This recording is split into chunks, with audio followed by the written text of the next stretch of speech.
মা, সকালবেলা যে খাওয়ার আগে আপনার একটা মেডিসিন ছিল সেটা খেয়েছেন?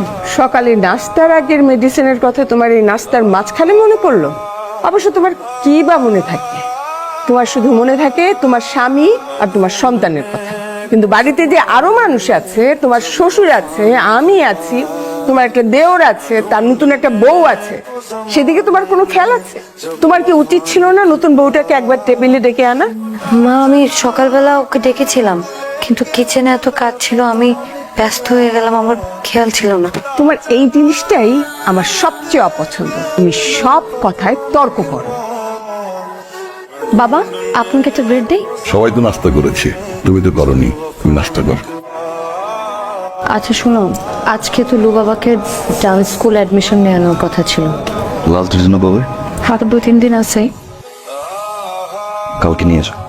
কি খবর, এতদিন পরে মনে হলো বোনের কথা? হ্যাঁ আপা, এত কাম কাজ, হ্যাঁ, এতগুলা গরু, ধান ক্ষেত, এই আম বাগান, কাঁঠাল বাগান, হ্যাঁ, এখন আমার বাইকটার জন্য যদি না নি, কেমন না বিষয়টা?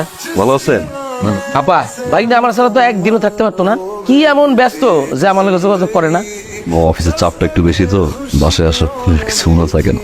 আমি তো তোমার কথা কইনি, রুয়ানের কথা কইছি।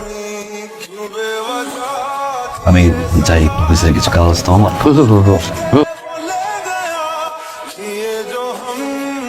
আসলে সব দোষ মায়ের। মা যদি ভাইয়ের সাথে এরকম মিসবিহেভ না করতো তাহলে কি অন্যরা সাহস পেত? তোমার ভাইয়া আর ভাবি তো তোমার মার জন্য অনেক করে। আমার মাঝে মধ্যে ভাবির জন্য খারাপও লাগে। শুধু কি তোমার একা খারাপ লাগে? আমারও অনেক খারাপ লাগে, কিন্তু মাকে কিছু বলি না।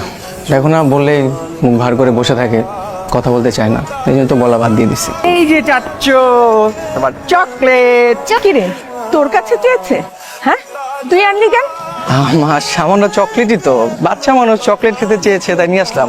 বাচ্চা মানুষ বলেই তো, বাচ্চা মানুষ তো কত কিছু চায়, তাই বলে তার সব আবদার পূরণ করতে হবে? আর তোর নিজের ভবিষ্যৎ নেই? হ্যাঁ, তোর বিয়ে হয়েছে নতুন, কত কিছু লাগে, সেদিকে তোর খেয়াল আছে? শুধু শুধু ফালতু খরচ। মনের সামনে সব কি বলছো? এখন বুঝতে পারে ওর মনটা খারাপ হবে না। চাচু, এখন খেলা করবি। রুমা, তোমাকে আমি বিয়ে করেছিলাম রুশানের মা পাওয়ার জন্য, সেটা তো তুমি হতে পারোই নি, তুমি কোনোদিন দাঁড়িয়ে হতে পারবে না। মা, এই যে ওষুধ তোমার এই মাসের, আর ও এই মাসের বাজারের টাকা। তোর নিজের জন্য রাখবি না? মনিটা বড় হচ্ছে। শোন, এখন থেকে প্রত্যেক মাসে কিছু কিছু সেভিংস কর। আমার সবচেয়ে বড় সেভিংস তো তুমি আর মা। বাবা মা সুখে থাকবে, শান্তিতে থাকবে, ঘরের ভিতরে হাসি খুশি থাকবে, নামাজ পড়বে, দোয়া করবে, সুস্থ থাকবে। একটা সন্তানের জন্য এর চেয়ে বড় সেভিংস হয় না। আজকে যদি তোর মা বেঁচে থাকতো, আজকে খুব খুশি হতো রে। এটা কি বললো বাবা? আমার মা তো বেঁচে আছে, আর আমার নিয়ে অনেক খুশি। কি মা, খুশি না? ওর যখন 7 বছর, শান্তি মারা গেল, ওকে সামলাতে আমার খুব কষ্ট হচ্ছিল। আমি আমার নিজের 2 হাত দিয়ে ওকে বড় করতে চেয়েছিলাম, পারিনি। তুমি আমাকে খুব ভয় পাও, তাই না মা? ভয় পাওয়ার মতনই তো কাজ করেছি আমি। আসলে মানুষের জীবনে কে যে পর আর কে যে সত্যিকারের আপন, এটা বুঝতে বুঝতে মানুষের সারাটা জীবন কেটে যায়। আর যখন বুঝতে পারি, তখন সেই ভুল শুধরাবার কোনো সুযোগ থাকে না।